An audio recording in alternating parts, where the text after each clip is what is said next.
Tout mon plan de gestion, qui s'étend sur 6000 ans, se compose de 3 étapes ou 3 ères.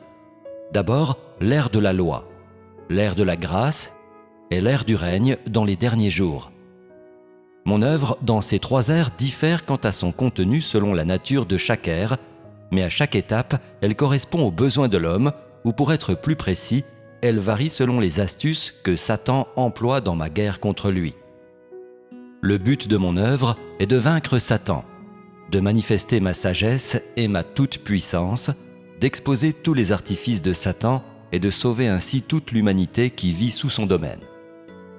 C'est de montrer ma sagesse et ma toute-puissance, tout en révélant l'insupportable laideur de Satan.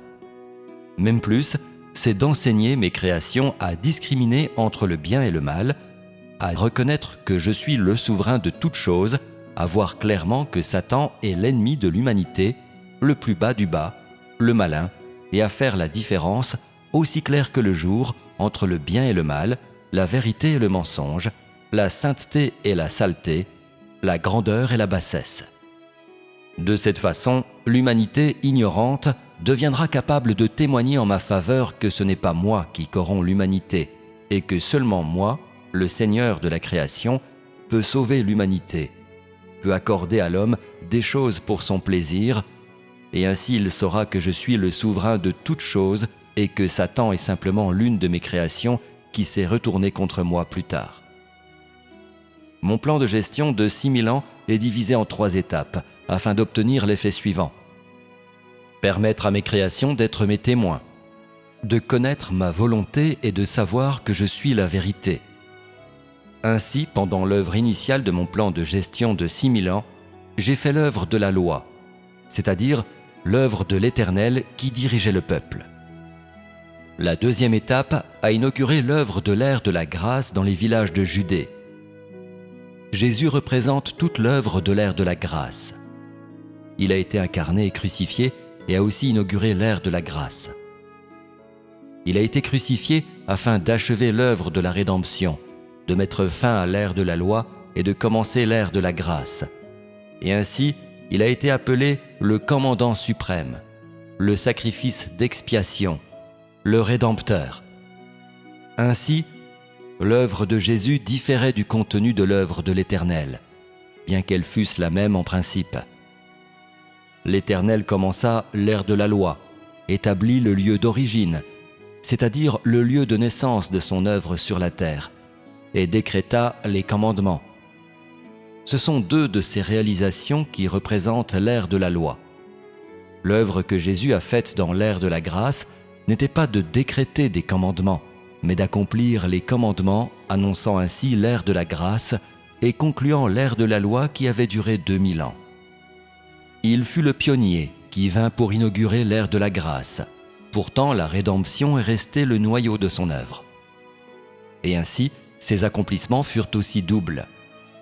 Ouvrir une nouvelle ère et achever l'œuvre de la rédemption par sa crucifixion. Puis il se retira. À ce moment-là, l'ère de la loi toucha à sa fin et l'humanité entra dans l'ère de la grâce.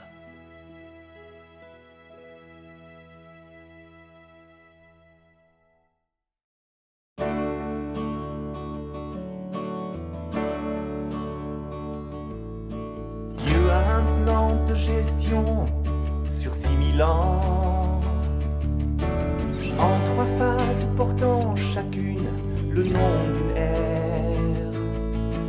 D'abord l'ère de la loi, puis celle de la grâce, et l'ère du règne est la dernière phase. L'œuvre de Dieu varie selon l'ère, elle s'accorde aux besoins de l'homme.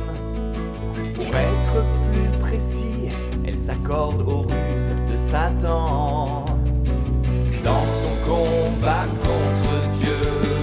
Le but de l'œuvre de Dieu est de vaincre Satan, de révéler la sagesse et la toute-puissance de Dieu et de dévoiler toutes les ruses de Satan, sauver l'homme du domaine de Satan.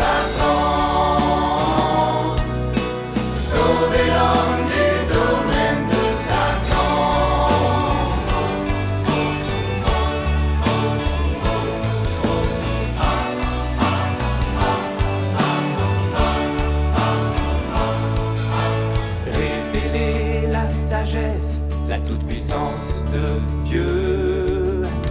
Dévoiler la hideuse dépravation de Satan. Apprendre aux êtres créés à discerner le bien du mal. Qu'ils sachent que le maître de tout est Dieu lui-même. Qu'ils voient clairement que Satan est l'ennemi de l'homme. Qu'il est le malin, le réprouvé. Que l'homme distingue le bien du mal, la vérité du mensonge, la sainteté de la grâce, la grandeur de la bassesse. Le but de l'œuvre de Dieu est de vaincre Satan, de révéler la sagesse et la toute-puissance de Dieu, et de dévoiler toutes les ruses de Satan, sauver l'homme du domaine de Satan, sauver l'homme du domaine de Satan, faire de l'homme ignorant le témoin de Dieu. Ce n'est pas Dieu qui a corrompu l'homme, et seulement Dieu lui-même, maître de la création, peut donner à l'homme de bonnes choses et le sauver, pour enfin l'amener à comprendre que Dieu est souverain de tout, que Satan n'est qu'une créature de Dieu qui a choisi de se rebeller. Ce plan de 6000 ans se divise en 3 phases, afin de permettre à ces créatures d'être ses témoins, de connaître son désir, de voir que c'est lui